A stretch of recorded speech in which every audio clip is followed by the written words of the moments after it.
चलिए last class में जो पढ़े थे इससे आगे चलो, इसको रख लीजिए।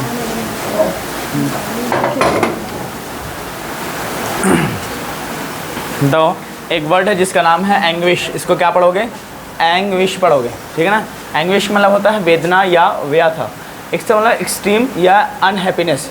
इसका मतलब वो जिसमें बहुत ज़्यादा आपको क्या मिले? गम मिले, एंग्विश, दर्द मिले। समझ पा नहीं पा रहे उसको आप क्या कहोगे? अनहैप्पी से नाखुशी पर। समझ पा नहीं पा रहे उसको आप क्या कहोगे? एक्सट्रीम। एक्सट्रीम का मतलब भी बताए थे, बहुत व्यर्थ चीज़ थी। समझ पा नहीं पा रहे इसको आप क्या कहोगे? एंग्विश। एंग्विश मतलब बहुत गहरा दर्द, पीड़ा या वेदना जिसको कहते हैं। समझ पा नहीं पा रहे जिसको आप सहन से भी मतलब असहनीय हो, जिसको आप कह सकते हो, जिसको बर्दाश्त से बाहर कहा जाए, उस दर्द को आप क्या कहोगे? एंग्विश कहोगे। समझ में आ गया? एंग्विश। एक होता है एनोटेट। एनोटेट का देखो इसको क्या पढ़ोगे? एनोटेट। एनोटेट का मतलब क्या समझोगे? टिप्पणी।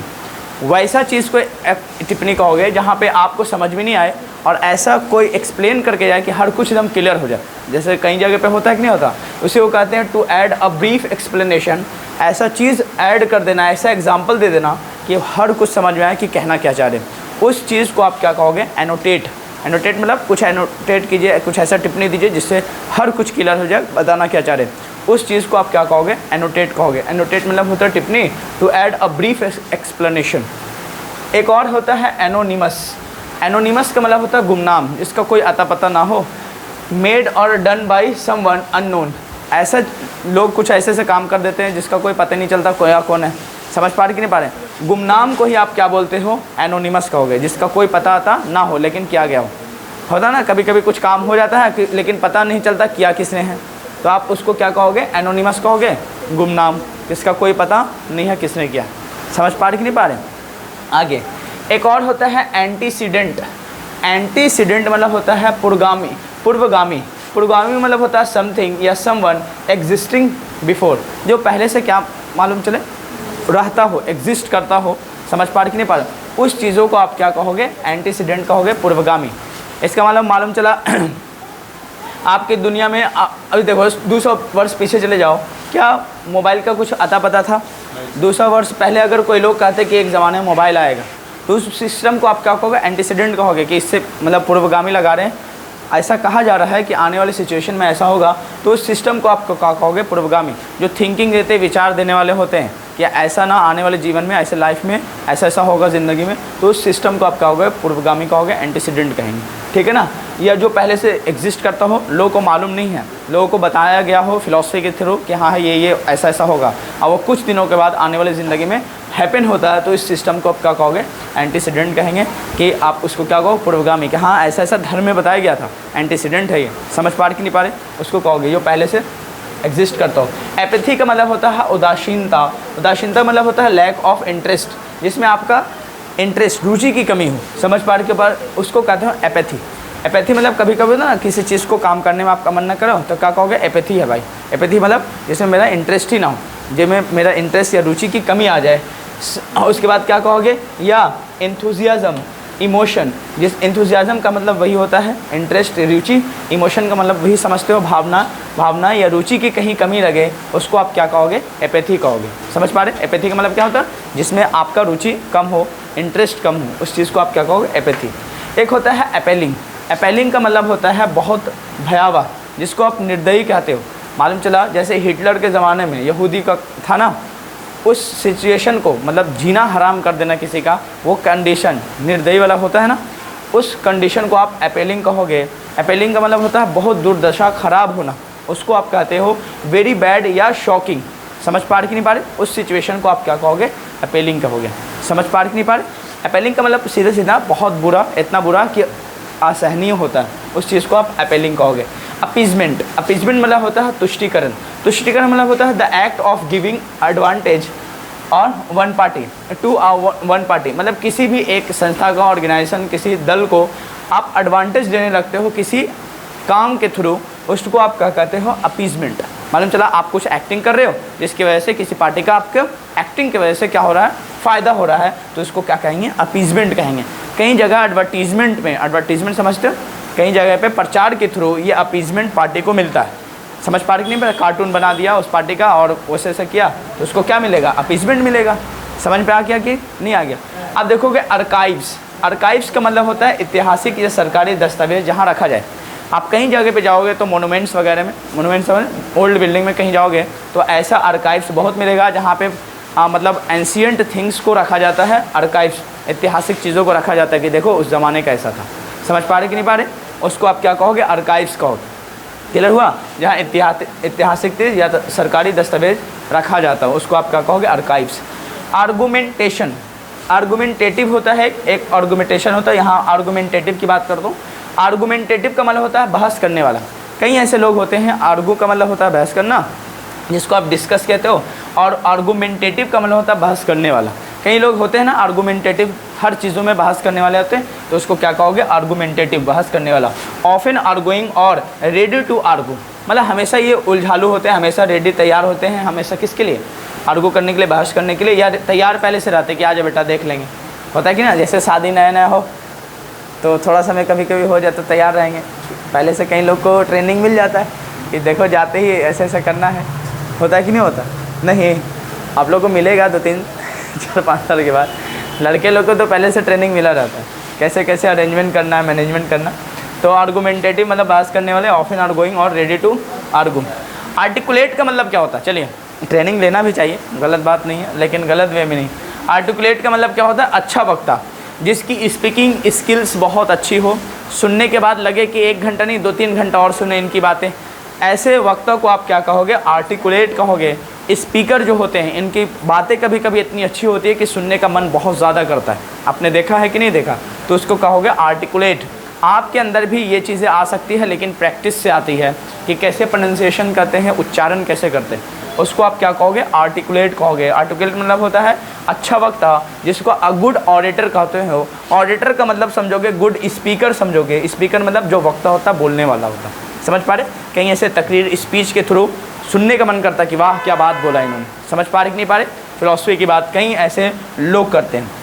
एक है एसिटिसिज्म कहोगे। क्या कहोगे इसको? एसिटिसिज्म। इसका मतलब होता है संन्यास या वैराग। कई ऐसे लोग हैं जो देखोगे हर कुछ त्याग देते हैं। त्याग का मतलब होता है खो देते हैं। किसके लिए? एक रिलीजियस उनका बिलीफ होता है, धार्मिक उनका क्या होता है? बिलीफ होता है। बिलीफ का मतलब यकीन होता है कि हर देखोगे उन्होंने प्लेजर मतलब आनंद और आराम की चीज़ों को छोड़ देते, अवॉइड कर देते अपनी लाइफ का। समझ पा रहे कि नहीं पा रहे?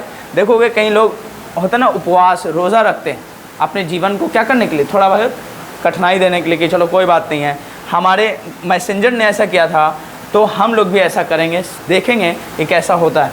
समझ पा रहे कि नहीं पा रहे? यानी अपने रिलीजियस बिलीफ के लिए मतलब आराम आनंद चीज़ों को छोड़ देना, त्याग करना ही क्या कहलाता है? एसिटिसिज्म। आप देखोगे कई जगह पे हज यात्रा होती है कि नहीं होती है ना? आप देखोगे बोल बम का यात्रा होता है। समझ पा रहे? किस लिए होता है? रिलीजियस बिलीफ के कारण होता है, उतना त्याग किया जाता है। कई लोग देखोगे लंबे सफ़र की तैयारी करते हैं, वहाँ जाते हैं। ऐसा देखा कि नहीं देखा? वैसे सिस्टम। अब एक होता है वर्ड एजॉल्ट। एजॉल्ट मतलब होता है मारपीट करना, धुरंधर तरीके से, जहाँ खून खरीद भी हो सकता हो, उसको कहोगे एजॉल्ट करना, किसी पे हमला करना कहोगे। और वायलेंट अटैक, वायलेंट मतलब समझते हो खून खराबा वाला बात, एकदम हिंसा वाली बात हो जाती है। ठीक है, चलिए यहाँ पे देखो फिर से एजॉल्ट समझ में आ गया। असेट, असेट का मतलब होता है संपत्ति, आपका धन, जिसको आप वैल्यूएबल्स बोलते हो। समझ पा रहे हैं? आपकी सामान को क्या कहोगे?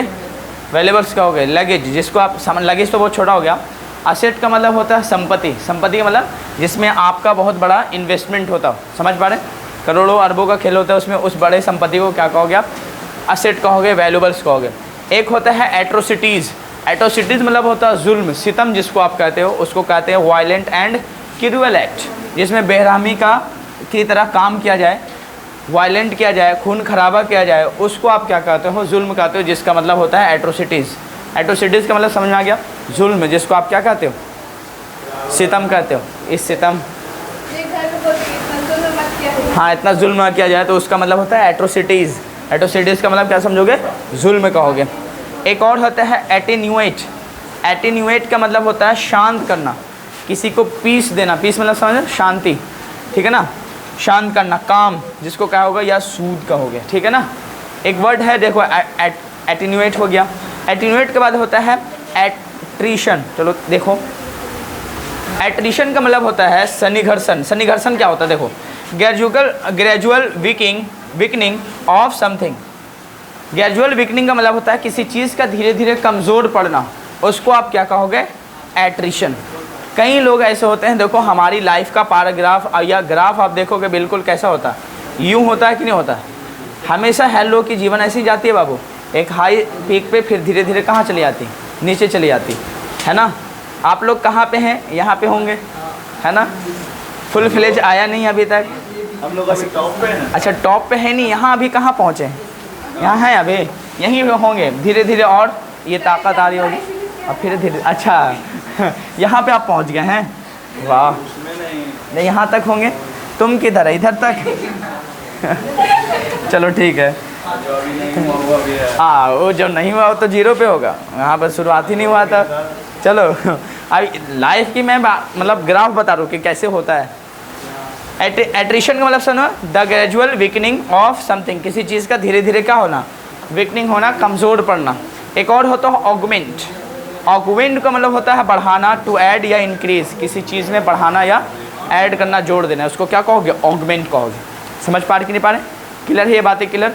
अब चलो हम लोग लास्ट क्लास में क्या पढ़े थे, पास्ट कंटिन्यूस हो गया था, हेडिंग डालिए past perfect tense, passive voice of past perfect tense.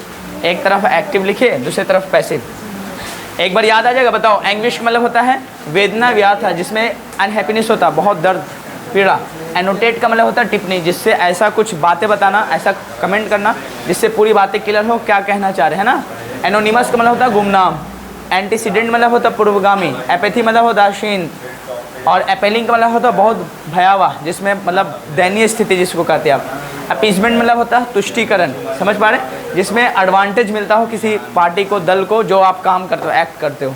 Archives का मतलब होता है ऐतिहासिक स्थल जिसका होगा, या जहाँ ऐतिहासिक चीज़ों को रखा जाता है, उस जगह को आप क्या कहोगे, आर्काइव्स कहोगे, या सरकारी दस्तावेज जहाँ रखा जाता है। आगे आर्गुमेंटेटिव मतलब होता है बहस करने वाला। आर्टिकुलेट मतलब होता है अच्छा वक्ता।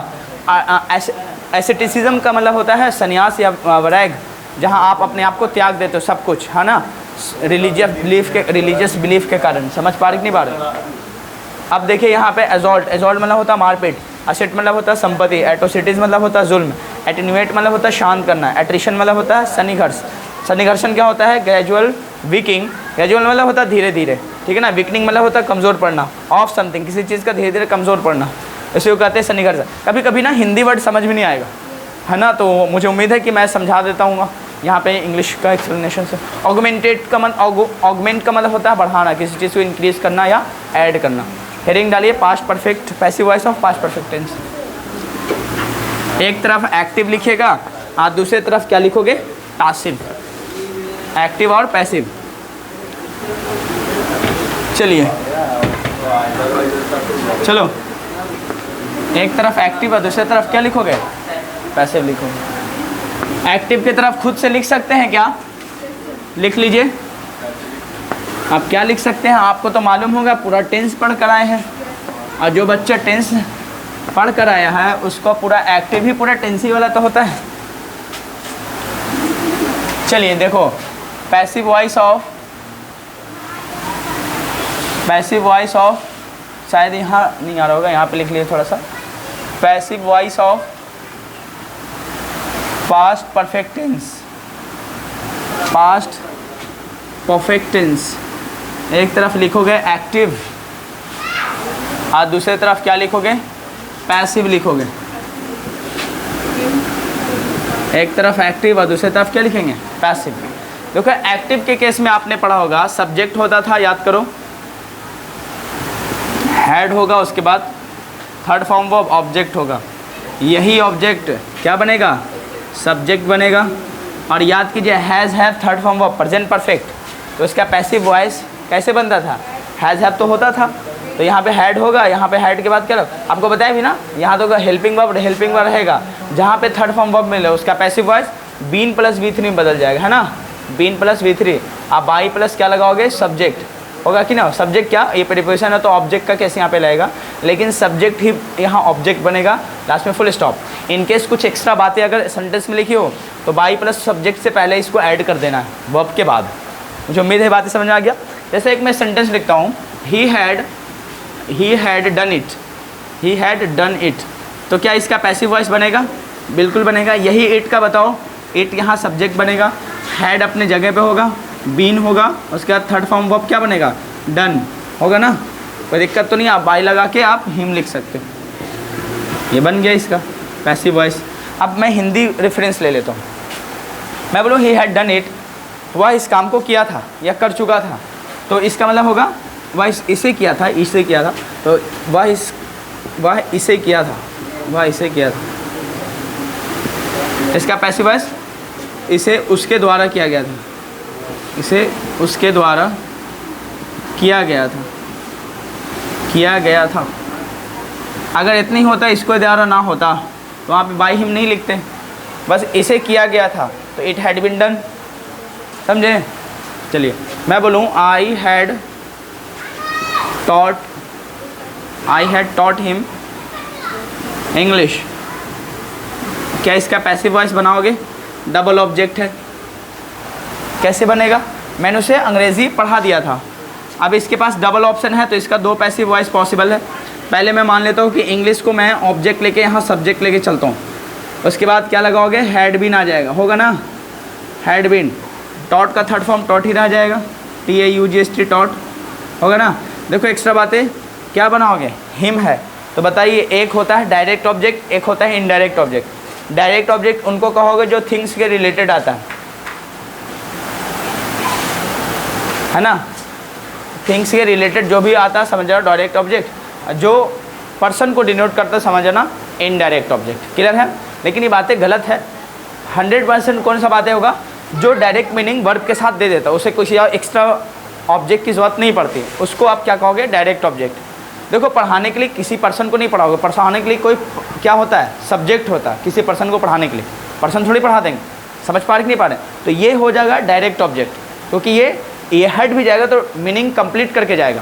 और जबकि मैं इंग्लिश को हटा दूँ, इनको लिख रहा हूँ, तो उनको पढ़ाने के लिए एक्स्ट्रा बात लगाना पड़ेगा, क्या पढ़ाए उनको। समझ पा रहे कि नहीं पा रहे? तो ये हो जाएगा IDO, ये क्या होगा? DO मतलब डायरेक्ट ऑब्जेक्ट, ये क्या होगा?